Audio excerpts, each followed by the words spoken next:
Em nome do Pai, do Filho e do Espírito Santo. Amém. Olá, querido irmão, querida irmã.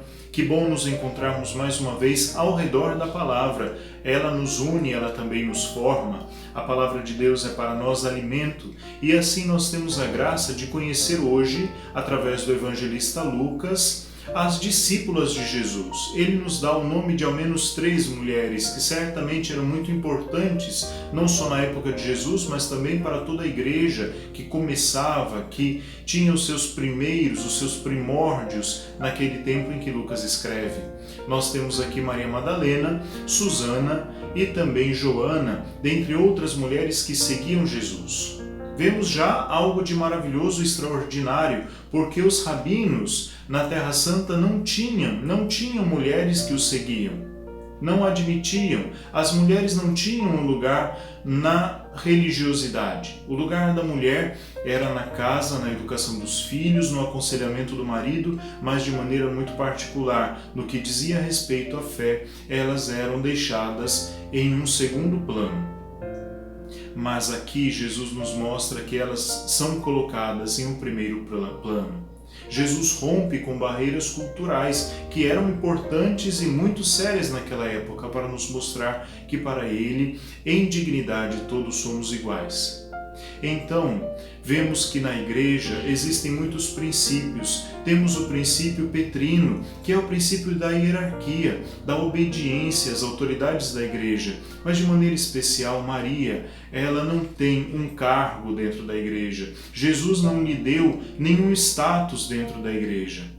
Maria nos ensina que todos nós temos o nosso lugar. Maria é mãe da igreja e nos dá a compreender a graça do que devemos viver, a humildade, a gratidão e o amor. Mas voltando para o evangelho de hoje, então com estas 3 características muito próprias da nossa grande mulher, a Virgem Maria, nós podemos entender que estas discípulas do Senhor também agem com gratidão, humildade e amor. Gratidão porque elas podem então retribuir a tudo aquilo que o Senhor lhes fez. Fica claro no evangelho de hoje que elas são gratas e por isso ajudam a comunidade, por isso ajudam Jesus com os seus bens. Também são humildes, porque o humilde sabe reconhecer o benefício que lhe foi feito.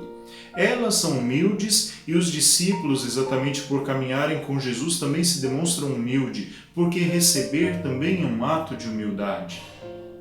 Temos ainda o amor, que envolve a comunidade primitiva. Ninguém passava necessidade, todos estavam atentos às necessidades dos seus irmãos e agiam desta forma.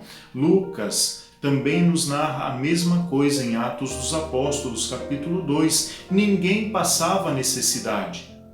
Queridos irmãos, uma última lição o Evangelho de hoje nos ajuda a recebermos, que é o dízimo, que é a ideia do dízimo.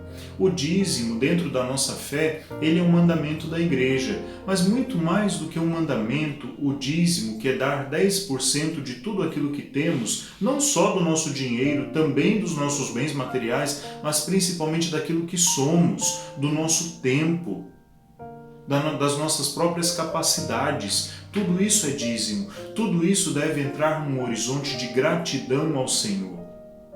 O dízimo, a benfeitoria que fazemos à nossa comunidade é um gesto de gratidão e amor. Se é obrigação, ainda não entra no horizonte do amor.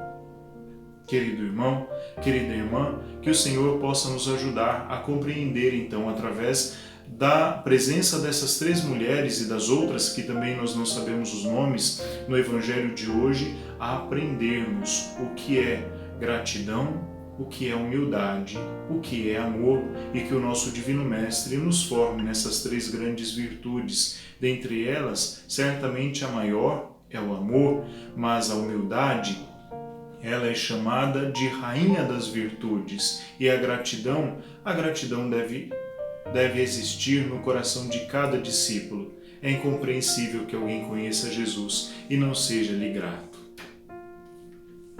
O Senhor esteja convosco. Abençoe-vos o Deus Todo-Poderoso, que é Pai, Filho e Espírito Santo. Amém.